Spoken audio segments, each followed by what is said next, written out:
Davido's friends took the deceased to General Hospital, Lagos Island, and abandoned him in his vehicle on the instructions of Davido. That the CCTV footage at General Hospital, Lagos, picked up the white escort vehicle and, of course, captured the entire activity. That the vehicle subsequently was recovered from Davido's residence at number 7 Awoshika Street, Lekki, Phase 1. These new revelations completely debunks Davido's claim that he did not know how the deceased got to General Hospital, Lagos.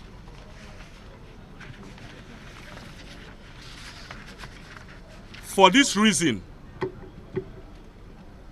I have instructed the DPO Lion Building and the investigating team to again invite Davido and question him in line with these new findings.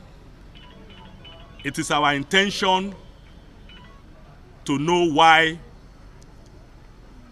the victim was taken to General Hospital, Lagos, dumped, and those who took him there fled the location without as much as notifying the hospital authorities or reporting to the police. That calls for questioning. As I speak to you, Davido has been reinvited for questioning and is currently with the DPO Lion Building and the investigating team. Autopsy has been conducted, and the preliminary interim autopsy report reveals that the victim died of asphyxia, which in layman's term means suffocation. At the end of this fresh round of investigation, I will again let Lagosians know of our findings. In a related incident, you will also recall that on the 7th of October 2017, at about 2000 hours, the Chief Security Officer, Banana Island, Ocean Parade, Ikoyi, informed the DPO that 2 persons named Olugbemiga Abiodun, male, of Flat Bill, Ocean Parade, Banana Island, Ikoyi, and Chime Amechina, male, of the same address, were found dead inside a BMW saloon car with registration number KJA 631AY, white in color, at an underground garage in the estate. The DPO Ikoyi and his investigating team rushed to the scene, and upon close examination of the victims, it was discovered that there were no visible marks of violence. However, a further search of the vehicle revealed some wrapped substances suspected to be hard drugs.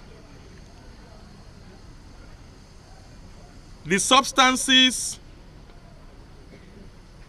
have been sent for analysis to determine what exactly they are, and the reports will soon be released. In addition, the autopsy report, the final autopsy report, is still being awaited. Preliminary autopsy has been carried out, but the pathologist reveals that there is need for additional confirmation before he comes out with the final autopsy, which will state very clearly the cause of death. These two cases are being brought out in the public domain because the police have realized that it is generating a lot of interest both in social media and other media outlets. And there is need for the police to keep members of the public abreast with investigation so that people don't jump into conclusion.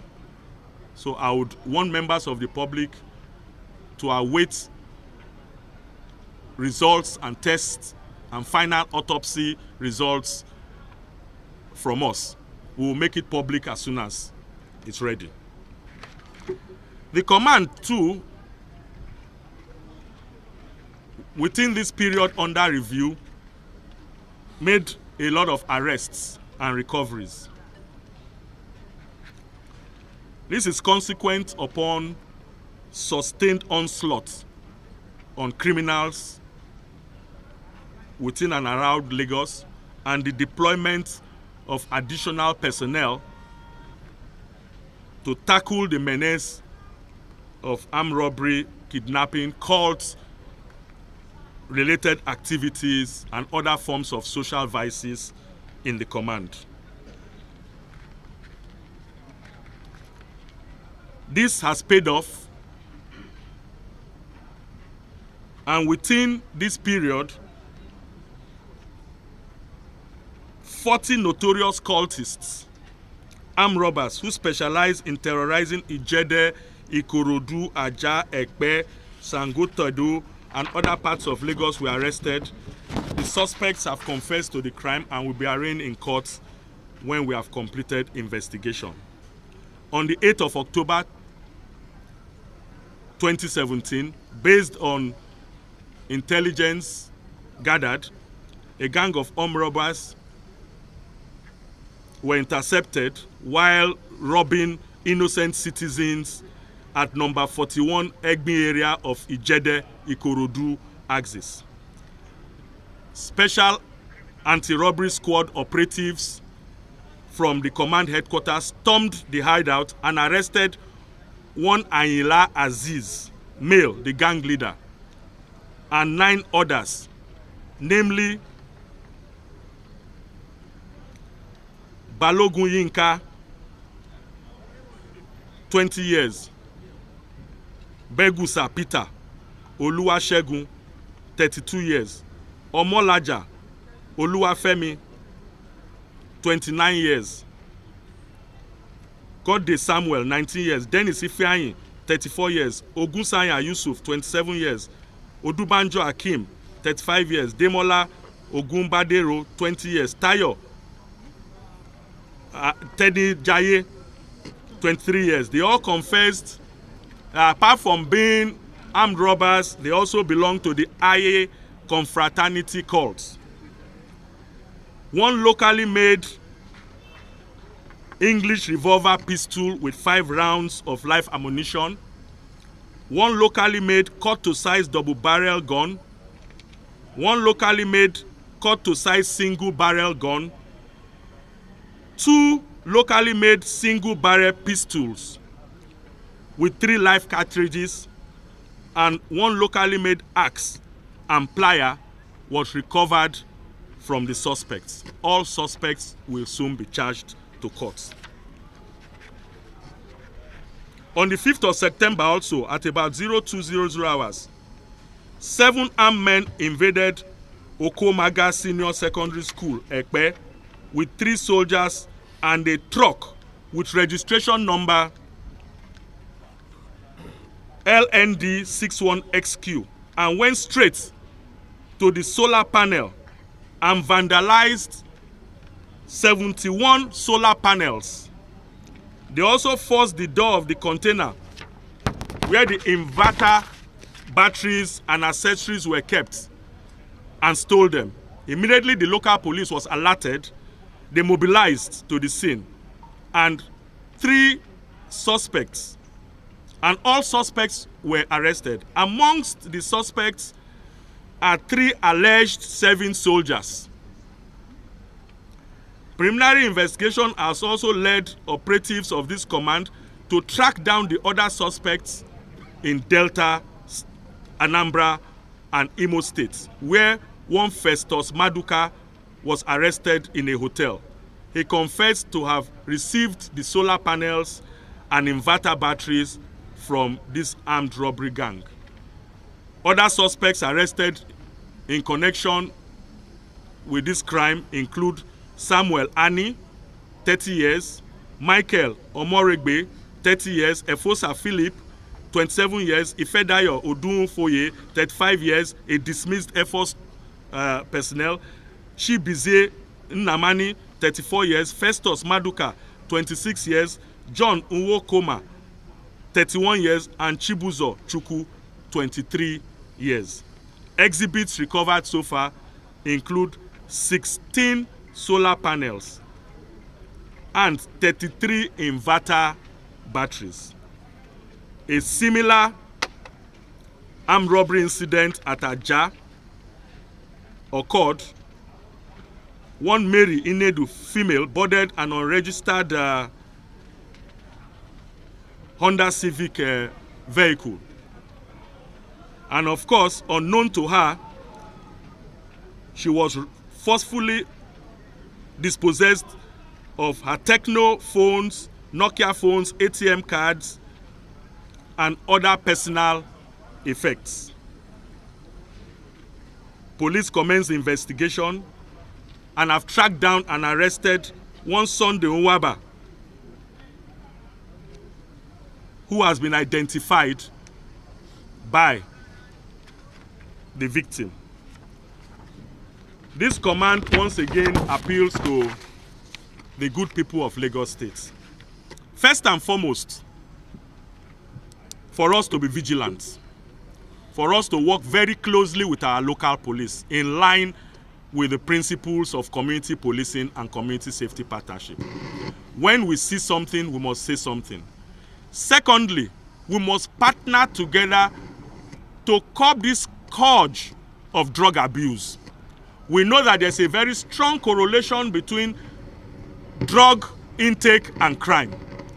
Secondly, we're also aware that our youths are taking to drugs at a disturbing rate.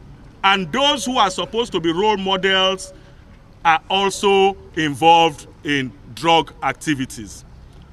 We must join hands together to fight those selling drugs on our streets.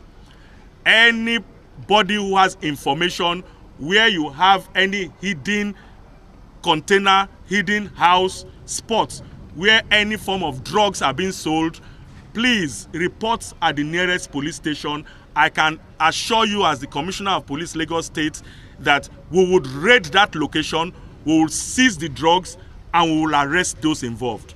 You will recall that during our last press conference, we raided Akala and we recovered hard drugs of a street value of over 20 million. This fight is not for the police alone.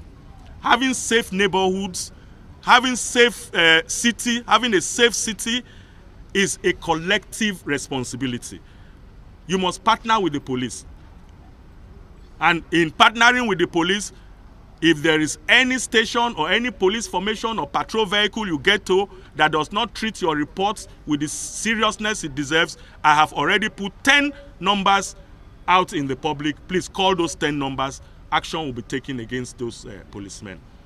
I thank you all for coming to this press briefing. And as the investigations unfold, we will let you know so you can inform members of the public. Thank you very much, and God bless you.